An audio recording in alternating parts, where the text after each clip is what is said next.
Hello Anashe, and this is another YouTube Pagan Challenge video. Actually, those are two, and the first one is about if I use crystal, why and how, and the other one is what do I feel about this time of year. Okay, so let's start in the beginning. I use crystals a lot. I use them in greeds. I use them in gree and mojo bags. I use them in to make essence of. I use crystal beads to make magical necklaces, which is like casting a circle around your neck.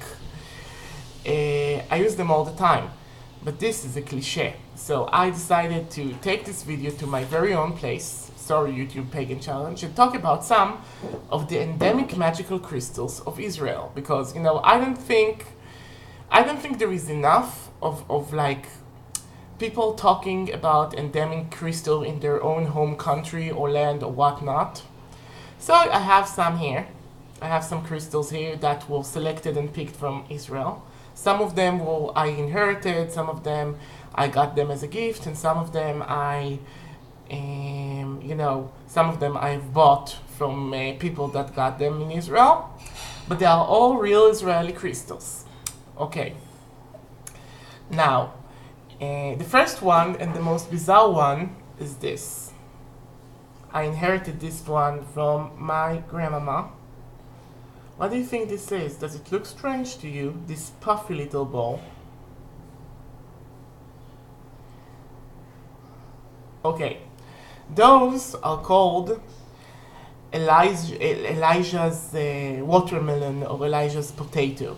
Okay, and the story goes that Elijah the prophet was very hungry and he went to a place where they used to grow watermelons. And when the owner of the place refused to give him a watermelon for free, he was a prophet, it was his right to demand to be fed.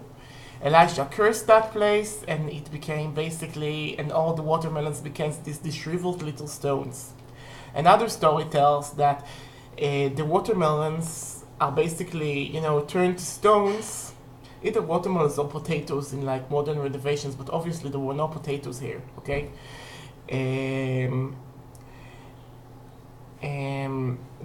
became like, this thing, when Sodom and Gomorrah had their little destruction by God, it's like all the crops around them got cursed, and this is like the curse of God that turned them into stone. Now, all the witches of you out there, you can see the potential of this stone. It still contains the mythological curse of petrification, okay? And while it's forbidden to collect those in nature, if you can find one that is a heirloom, or simply walk in them with nature, you could petrify, you could lock stuff inside, you could even go right ahead and try to turn people into stone with those. I mean, those are very interesting items. I find it fascinating, and I never really experimented with this, but I think it's a good idea. And also, this is a form of quartz, and that, quartz has many qualities. If you break it open, you see the little teeth. I'm not going to break mine open, as I said, it's a heirloom. And it's very useful, so you could, even if you don't pick them up in nature, you can do some walking with them in nature without removing them from the spot. And this is a form of a quartz crystallization that is endemic for Israel. You can't find it anywhere else in the world, so, it's interesting. It's at least a very interesting nature phenomena. Okay, another sort of quartz we have here is this quartz. This is another heirloom I got. This is basically what you would call a Stone Age axe. Okay, this is made from quartz, and if you put them together, they can do a little spark. Not that I will do that to injure any of those utensils. Okay, so you can use them to, if it's like a Stone Age X, it's a very ancestor thing, okay? It's a very ancestral thing, but if you just get the chocolate quartz, first of all, it's a stuff that makes fire. It's a very fire elemental thing, so you can use it for all sorts of stuff, and it's a very hard thing. So this could be used to be infused in firewall of protection formulas, or as part of a protection charm, or it can also be used to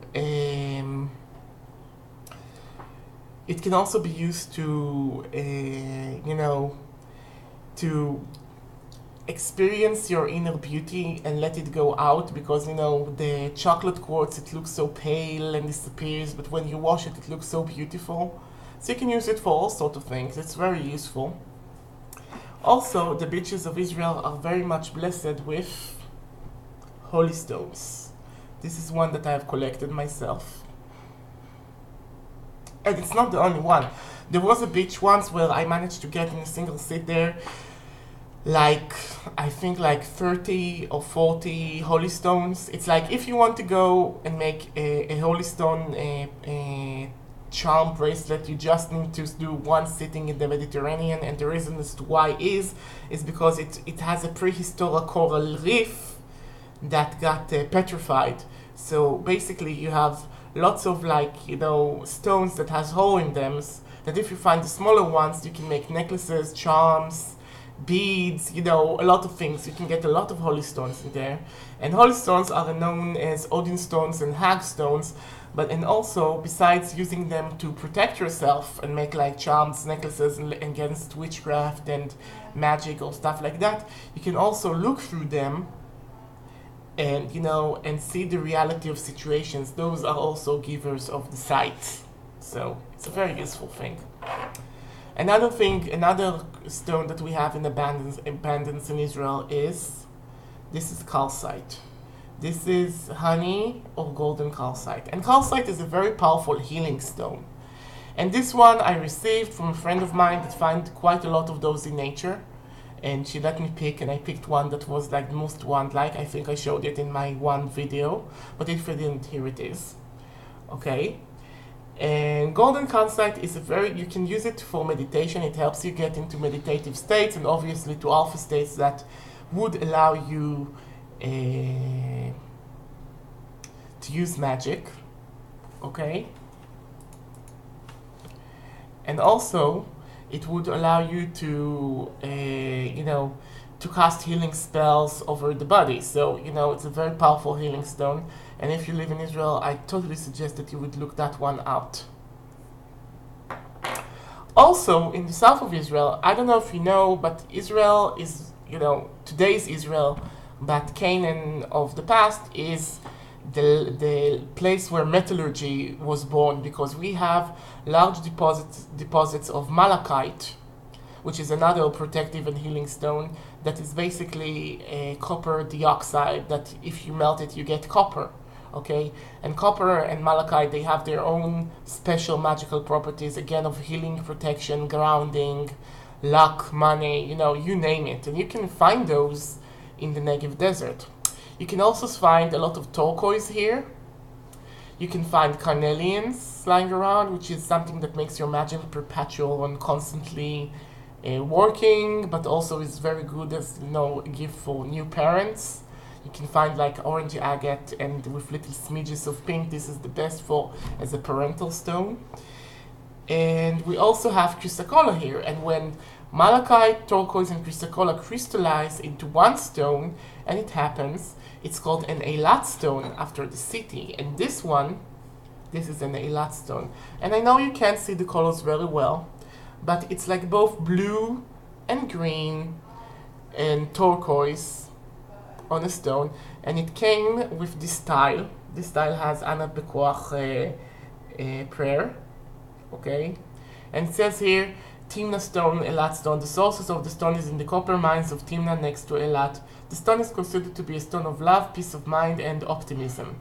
And the Timna Park, you see, it's like, the Timna Park is like one of the only places in Israel, the only place in Israel where there is a temple of Hathor. You see Pharaoh Ramses III giving incense offering to Hathor. It has like a wall relief that is like depicted very smallly here. Okay, and the temple itself, it still has the basic stones on it. And the stone was basically gotten from them, and the Eilat stone has its own unique special usages, and for many years it was unavailable, but the mines have been reopened.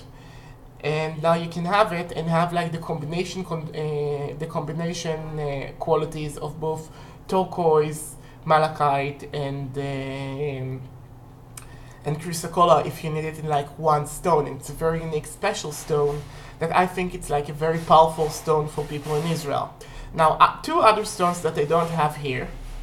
One of them is basically we have red earth that is called chamra, which contains large deposits of iron. And again, iron is a very protective thing. It was used since Neolithic times to make pigments, to paint the corpses of the dead, to preserve them.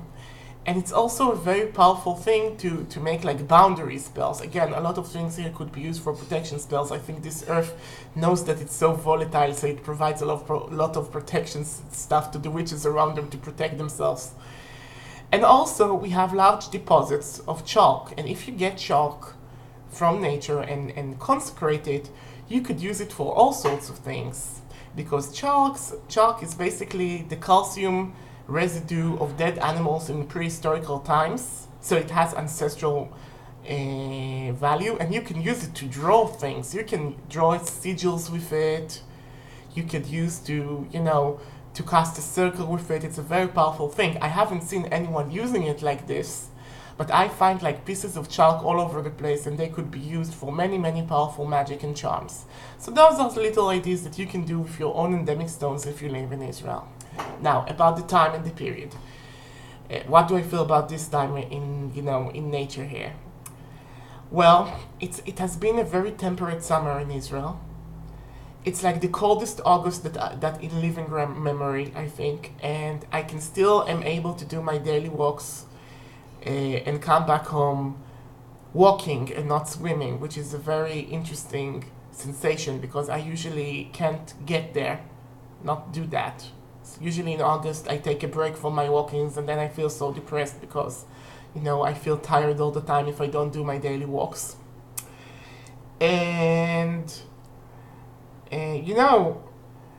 again, I don't celebrate the circle of the year so much, but I am enjoying the summer fruits. I do enjoy the peaches. I do enjoy the grapes. It's the time of Gishtnana, goddess of grapes and wines. I do enjoy good chilled wine during the summertime. So it hasn't been such a terrible summer as of yet, but I do wait for the cold winds of autumn to come and sweep us. I can't wait until the Day of the Dead, which by the way, during a lot of that time, a week before the Day of the Dead, I will be in Prague, so fun for me.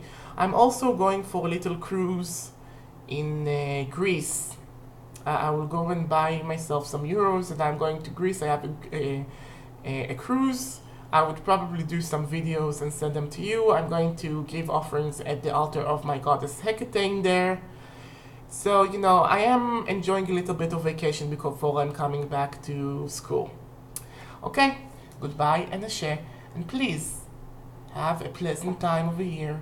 Breathe, enjoy, and I will continue at my leisure with the YouTube Pagan challenges. Goodbye.